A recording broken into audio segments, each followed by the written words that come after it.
जामा मस्जिद भारत की राजधानी दिल्ली में स्थापित एक ऐसी महत्वपूर्ण इमारत जो प्रतिनिधित्व करती है भारत की सांस्कृतिक विरासत का विश्व परिदृश्य पर। नमस्कार दोस्तों, मेरा नाम है राजेंद्र कुमार और मैं स्वागत करता हूं आप लोगों का आपके अपने YouTube चैनल सिंपल एजुकेशन में। आज की इस वीडियो में बात जामा मस्जिद के बारे में। जामा मस्जिद का निर्माण मुग़ल बादशाह शाहजहां के द्वारा उस समय किया गया जब उन्होंने आगरा के स्थान पर दिल्ली को अपनी राजधानी बनाने का निर्णय लिया और इसीलिए दिल्ली में एक नए नगर शाहजहानाबाद की स्थापना की गई और उसी शाहजहानाबाद में लोगों के लिए इबादत की स्थान के रूप में इस जामा मस्जिद का निर्माण किया गया। जामा मस्जिद भारत की एक महत्वपूर्ण बड़ी इमारतों में से एक मानी जाती है।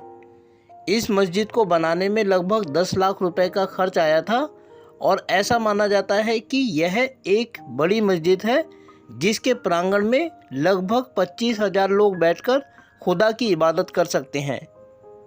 1650 से 1656 के बीच बनाई गई इस शाही मस्जिद को बनाने में लगभग 5,000 लोगों ने कार्य किया और 1656 ईस्वी में इस मस्जिद का उद्घाटन बुखारा के शाही इमाम सैयद अब्दुल गफूर शाह बुखारी ने किया था।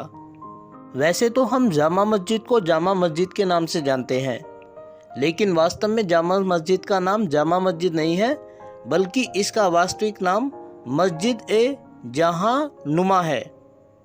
मध्यकाल में शहर होने के लिए यह आवश्यक था कि उस शहर में एक जामा मस्जिद का निर्माण किया जाए और ऐसा इसलिए था क्योंकि एक धर्म के रूप में इस्लाम का उदय सऊदी अरब में हुआ था और बाकी हिस्सों में इसे धर्म प्रचार के माध्यम से फैलाया गया था। विश्व के जिन स्थानों पर भी इस्लाम फैला वहाँ अनेक धर्म के लोगों ने धर्मांतरण करके इस्लाम को अपनाया। विभिन्न धार्मिक, सामाजिक, आर्थिक पृष्ठभूमि से इस्लाम में दीक्षित होने वाले लोगों को इस्लामिक विधा का परिचय देने के लिए, उन्हें इस्लामी संस्कृति में ढालने के लिए जामा मस्जिदों का निर्माण किया गया।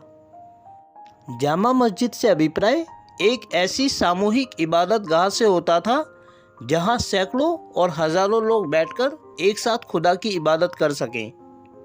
और ऐसा इसलिए आवश्यक था क्योंकि जितने भी स्थानों पर इस्लाम एक धर्म के रूप में फैला वहाँ विभिन्न सामाजिक, धार्मिक और आर्थिक पृष्ठभूमि के लोगों ने अपनी पुरानी पहचानों को त्याग कर इस्लाम में धर्मांतरण किया और इस्लाम में धर्मांतरित होने वाले लोगों को इस्लामिक संस्कृति सिखाने के लिए यह आवश्यक था कि उन लोगों को सामूहिक रूप से एकत्रित किया जा सके और एकत्रित करने के लिए एक ऐसे स्थान की आवश्यकता थी जहां सैकड़ों हजारों लोग एक साथ एकत्रित होकर खुदा की इबादत कर सके।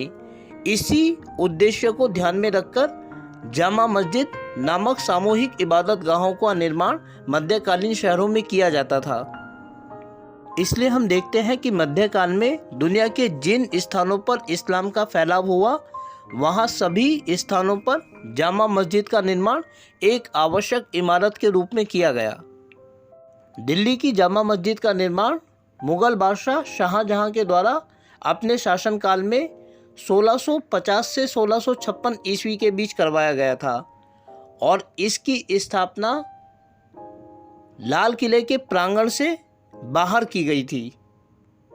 लाल किले के कैंपस में जितनी भी इमारतों का निर्माण किया गया है उन सभी इमारतों का निर्माण मुग़ल बादशाह शाहजहां के द्वारा करवाया गया था, लेकिन औरंगजेब जो मुग़ल बादशाह शाहजहां के पुत्र थे एवं उत्तराधिकार के युद्ध में जिन्होंने जीत हासिल की थी, वो इस बात से खफा थे कि जामा मस्जिद का निर्माण लाल किले के कैंपस से बाहर किया गया था।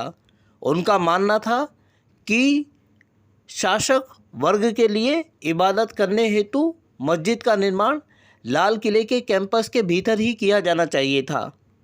इसीलिए मुग़ल बादशाह औरंगजेब ने लाल किले की चारदीवारी के भीतर मोती मस्जिद का निर्माण करवाया और मोती मस्जिद का निर्माण कराने के पीछे उनका मकसद यही था कि शासक वर्ग के लिए खुदा की इबादत करने हेतु मस्जिद लाल किले की चारदीवारी के भीतर ही होनी चाहिए। मोती मस्जिद एकमात्र ऐसी मस्जिद है जिसका निर्माण दिल्ली में औरंगजेब के द्वारा करवाया गया था और लाल किले की चारदीवारी के भीतर यही एकमात्र ऐसी इमारत है जिसका निर्माण शाहजहां के अलहदा किसी अन्य मुग़ल बादशाह ने करवाया हो। लगभग 350 साल पहले स्थापित की गई जामा मस्जिद आज भी खड़ी हुई है भारत की राजधानी दिल्ली में अपने बुलंद हौसलों के साथ और आकर्षित करती है देश विदेश से अनेकों घुमंतुओं को, सैलानियों को प्रतिदिन अपना दीदार करने के लिए। ये थी कहानी जामा मस्जिद की। उम्मीद करता हूँ कि आप लोगों को वीडियो अच्छी लगी होगी। और दोस्तों, यदि आप लोग इस संबंध में विस्तृत वीडियो देखना चाहते हैं तो कमेंट बॉक्स में यस लिखें ताकि मैं बहुत जल्द आप लोगों के समक्ष इस संबंध में एक विस्तृत वीडियो प्रस्तुत कर सकूं। अगली वीडियो तक के लिए आप इंतजार करें और तब तक के लिए मैं आप लोगों से विदा लेता हूं। वीडियो को देखने के लिए आपका बहुत बहुत धन्यवाद।